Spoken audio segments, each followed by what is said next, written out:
Hello everyone, how are you doing? This is MD Tech here with another quick tutorial. In today's tutorial, I'm going to show you guys how to create a remote desktop connection shortcut on your Windows 10 or Windows 11 computer. So this should hopefully be a pretty straightforward process, and without further ado, let's go ahead and jump straight into it.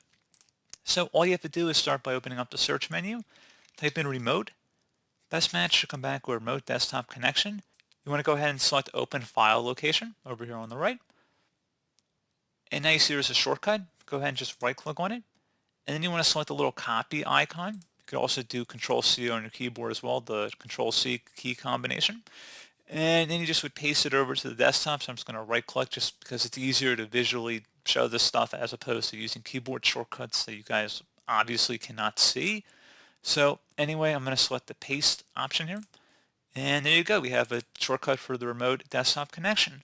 So pretty straightforward process, guys. Do hope I was able to help you out, and I do look forward to catching you all in the next tutorial.